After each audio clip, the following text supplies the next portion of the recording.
Welcome, everyone. I'm Leanne Bowers, and actually, let me turn the music off really quick. I was jamming for a little bit. All right. So, I'm Leanne Bowers. I'm a guild board member and the development chair. We're a member-based trade association focused on promoting and protecting our members' interests in the creative industry. If you're a graphic designer, illustrator, web developer, or student, we offer resources to help build a successful career. As a member, you'll enjoy advocacy, education, business resources like our Pricing and Ethical Guidelines Handbook, which I'm going to put the link up for now over here. We've got news articles, webinars, and events. You can network with peers, join online forums, serve in leadership roles to shape the industry's future. You'll also benefit from professional discounts, grievance assistance, and contract review. We offer various membership options, including professional, student, and retired professional. Join the Graphic Artists Guild today and be part of a supportive community working together for a better, less stressful, and profitable creative journey.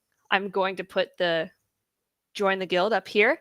And today we have a special guest, Logan Elliot. Originally from New Zealand, Logan is an entrepreneur and business coach with over a decade of experience in the creative industry. He's worked with countless graphic designers, illustrators, and visual creatives, helping them grow their businesses from the ground up.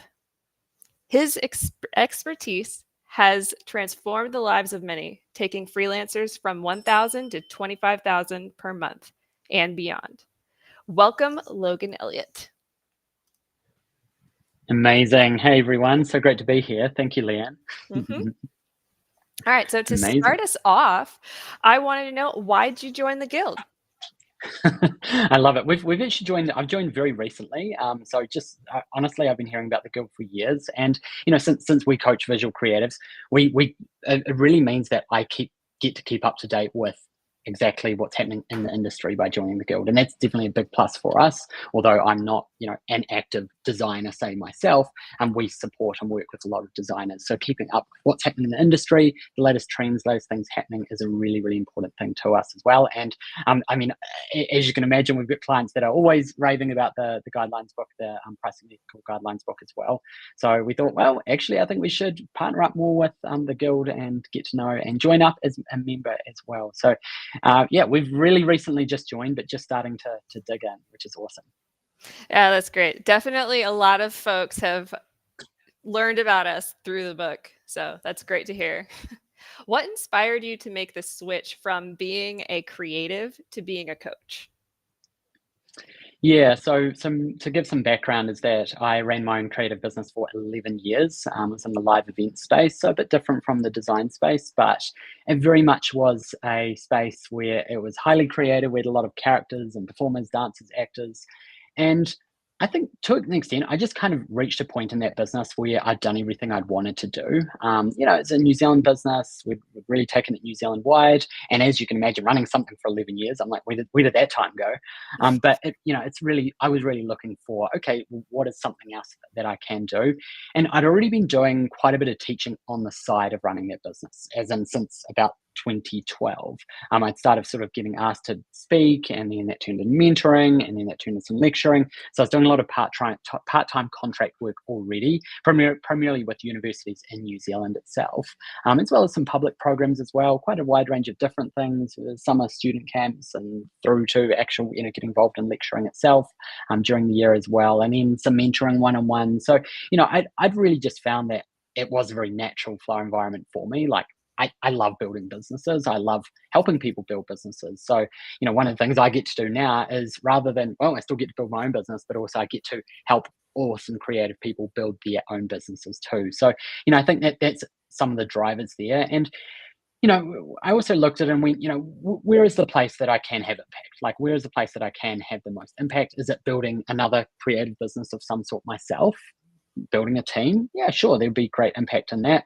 But actually, I thought, well, I could really use my own skills and expertise and the passion I have for creativity and business to help other people, to help creatives to actually do their own thing and be their own boss and build their own future as well. So, I really see coaching as the way that I can have the most impact as well. And, I think you can kind of see like one of my big passions is bridging that gap between the creative side and the business side.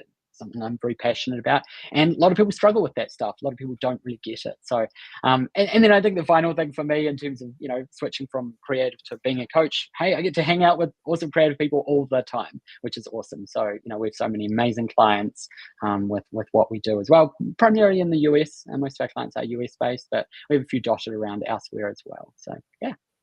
Yeah, that definitely makes sense. I've definitely known that being creative, sometimes it can be so hard to like put on your business hat and just like really go for it, especially when you have to go into a bit more of like sales and stuff like that. It can be very difficult to make that switch. So tell me about the biggest struggles you see graphic designers and graphic artists having. Yeah, so it's kind of the foundation of the work that we do, which is that I see a lot of amazing, talented, creative people. They're very good at what their craft. They're very good at what they do creatively, but for some reason, it's not working. They're struggling to make it on their own. They're struggling to form it into a business. Maybe they've had some successes, but they're not really able to turn it into a sustainable business. So, a lot of them are scratching their heads, going like, "Oh, I thought I was good. Maybe I'm not that good." And I speak to a lot of these people, and some end up working with us because they can really see that actually the thing in their way, it's the business stuff. Right. For Mhm. me, it's quite obvious because I'm passionate about both sides. But this is often what I see is I talk to these amazing creative people. They're so good at what they do. They're questioning what they do a little bit, but I'm going, hey, like, what's happening on the business side? And they're not really doing enough. There's not a good foundation set up. They don't really understand things like the pricing. It's just kind of they're charging what they maybe think, what they've heard, but actually, really the business side. And as we both know, a big part of that is the marketing. So, I think one of the biggest challenges would definitely be that not enough people know that you exist, right? That is the fundamental thing I see with a lot of our clients, as well as really, the challenges of hoping the work's going to come to them, but actually, helping them see and support them to actually put themselves out there and to, put things in place around marketing. I mean, I think the great thing about marketing, it's not that you have to be everywhere. Mhm. I can rant on and on about that, but it's really about the focused side of going, hey, where is the focus need to be? And everyone's different. Even for all of our creative clients, visual creative clients, it's still every client's different. So for some it is Instagram, for some it is getting into partnerships or outreach. There's lots of different areas, but everyone's slightly different personality, things like that as well. So yeah, it's certainly the big struggle really is the business side versus the creative side, is what I see. Yeah, definitely. I know for myself, like, with some illustrators and things like that, sometimes I've noticed like an Instagram or something along those lines, like the one of the issues could be that they want to put all the art out there or things like that, as opposed to making sort of like a curated experience, which is what most people when they're purchasing or things like that want to like see, things like that. Yeah. So totally makes sense. Can you tell me more about the business you ran in New Zealand? Yeah, it's often pretty surprising when people hear it because they're like, oh, what sort of business was the one you ran for 11 years? But it was a live events company. So it was actually characters, performers, dancers for the events industry in New Zealand. So very wild and wacky stuff, pretty much as wild as you can get at any event. So think fire dancers, costume stilt walkers, really interactive, like those statues at events on entrances, yeah, fire breathers. We had a really amazing character called Mirror Man, which is a full body human disco ball suit. It's as epic as it sounds. So that was the company that I founded, so that I created originally, and it's evolved over the years. So it started very much as a small group of performers. Yes, I can perform, and was one of the performers, and it started in the south of New Zealand in a city did some events. Hey, there was some festivals, there was some council run events, there was some university events, and it was providing unique forms of entertainment, something a bit different for those events, sporting as well. And then it just expanded from there. So when I went and did my own business masters and actually went, you know what, I want to expand this thing, and basically took it New Zealand wide over the next 10 years. So ended up with operations literally across the entire country, a team of 100 performers, casual performers, and it really expanded. So we over that time, we did a bit of a count. Over that 11 years, I was involved in, it was 1,000 events we delivered entertainment to, which is kind of crazy. So about 100 events a year. So we kept fairly busy with that business, as you can imagine. But very creative, very unique, and yeah, pretty surprising. I mean, there's it was a big, it is a company that expanded. It started at the grassroots level and then really grew, which is amazing. So yeah, pretty interesting journey.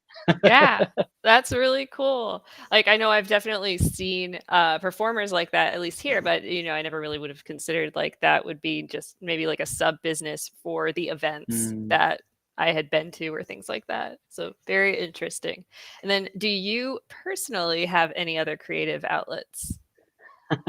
I mean, that still is one that I have, is some performing. I mean, I don't really perform that often, but more for friends. So, I absolutely love light sticks. It's really hard to understand and explain what they are without seeing them, but light poi, light stuff.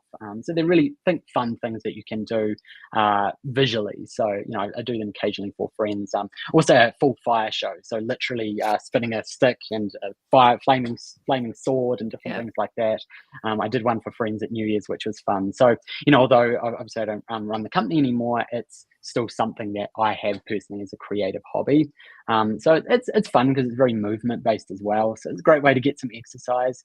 I do travel a lot, so it's a little bit harder to travel with a lot of that equipment. Definitely the fire equipment. I don't Yeah, really yeah. like that on planes, but the glow equipment for sure you can travel with as well. So that's definitely one area. And then another area that I'm really passionate about and creative area is the Burning Man community. So Mhm. we have a Burning Man festival in New Zealand, and this year I went to it's called Kiwi Burn. It's a very cute name, and I actually went to it in January and did an art piece there, which was fantastic. I set up like a glowing croquet zone, which was fantastic. So one of the things I just love about those events and festivals is the scale of the art. I've been to Burning Man and Nevada many times, and just the scale of the different levels of art there is incredible. So this year I thought, well, okay, I better go create some art myself. So it was something a little bit different, and I'm already going, what could I do next year for that? It's create some sort of interactive art piece for the event, for the festival. So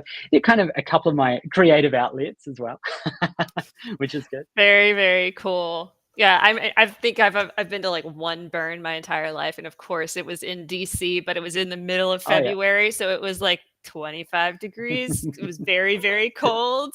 How is that a burn? But I wanted to It's thank you so much, Logan, for joining us. And everyone, I just want to let you know, if you want to connect with Logan, I am leaving the QR code up for a little bit. And that is Logan's link tree. So that way you can connect with him if you want to, and all of that. But thank you so much for joining. And is there anything else you want to say to the community or anything before we have you sign off? honestly, it's just so great to connect and have a bit of a short chat and share a whole bunch of things in a very short time as well. So look forward to potentially connecting with some people. As I said, we work with visual creatives primarily, mainly in the US, but also elsewhere as well. So if you're like, I'd love to learn more, always happy to chat and see if we can potentially help with what people need as well, whether you're early stage or further along. We'd love to have a chat at least, see what you need. So yeah, love it. Absolutely. Well, thank you so much. And I look forward to seeing you around LinkedIn and all that. Sounds great. Have a great rest of your day, Leanne. You Take too. care. Bye, Logan. All right, everyone. That was Logan, and I'm still going to leave that up just for a little bit so I can double check where I'm at. But that was a fun chat. Now, if you are down to connect with the guild, here are the upcoming events for the month. All right, you ready? One, I'm leaving the main event calendar right here. So there's that QR code.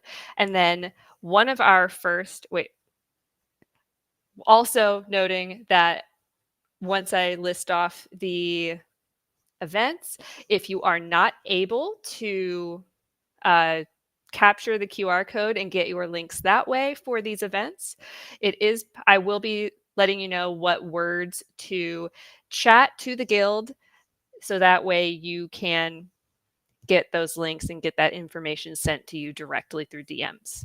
All right. So, first event we have coming up, Freelance Fandango, April 7th, and it's at 1 p.m. Eastern Time. Step into the world of Freelance Fandango, your weekly virtual playground for artists, writers, photographers, and creatives of all kinds. You can join us every Sunday at 1 p.m. with our upcoming edition, as I said, April 7th, but we also have the 14th, 21st, and 28th of this month. It's the perfect spot to work on your projects, collaborate with fellow creatives, and soak up inspiration. Think of it as your weekly get stuff done party before diving into a busy week. Ready to let your creativity run wild? Don't miss out on it and join us for Freelance Fandango, where fun, excitement, and organic collaboration await. Also later this month, we have an informal chat with Jessica Hish, April 17th, 2 p.m. Eastern Time. Join us for an informal chat with Jessica about lettering, publishing, and her recent venture into brick and mortar retail. Again, that's April 17th at 2 p.m. Eastern Time. Then we have Show Off and Tell, April 24th, 7 p.m. Eastern Time. So it's time for show off and tell. Join us for our monthly gathering where all creatives, and it's right here, where all creative souls are invited to shine. Whether you're eager to flaunt your latest creations or just want to soak up inspiration, this is the place to be. Got some dazzling new stickers in your store, crafting a mesmerizing website, designing a business card that screams, wow, we want to see it. Don't miss out on the chance to connect, schmooze, and let your creativity run wild. It's a friendly and informal gathering, and everyone is welcome. I'll leave this up just for a couple seconds longer. Okay. Next, we have The Lone Artist, happening April 25th, 8 p.m. Eastern Time. Let's ditch the isolation of our creative caves and talk shop, community, and personal care. Join us every fourth Thursday of the month for a unique event tailored just for you. Solo graphic artists, designers, and illustrators. Let's toss aside that isolation and dive into the vibrant world of community and business savvy. Don't let this golden opportunity slip through your fingers. Connect with fellow artists, soak in valuable insights, and expand your professional network. And I know earlier I forgot, so I'm just going to have this up for a couple seconds because I forgot to put the QR code for Freelance Fandango. So for just a quick couple seconds for that one. Okay. Now, if you're on Instagram or you aren't able to get the QR code through your phone or through a picture or something like that, just comment info or information, and we have a little handy bot that will send you the information you need for these events. All right. Friendly reminder to this lovely community that our surveys for the 17th edition of the Pricing and Ethical Guidelines Handbook are still open. So we need each and every one of you to participate. We especially need our illustrators to participate. Help us ensure that all illustrators and graphic designers, graphic artists have transparency for their important pricing questions and take the survey.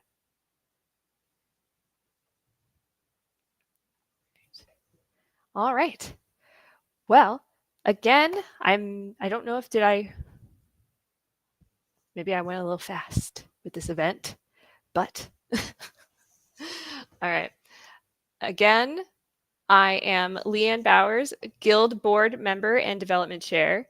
And as I said earlier, we are let me put the join the guild back up. So we are a member-based trade association focused on promoting and protecting our members' interests in the creative industry. If you're a graphic designer, illustrator, web developer, or student, we offer resources to help build a successful career. If you want to get more information about membership, you can scan this code. And if you are on Instagram, you can just comment the word membership. All right. But the Guild will see you here next month. Same great time, same amazing channel. And thank you everyone for joining.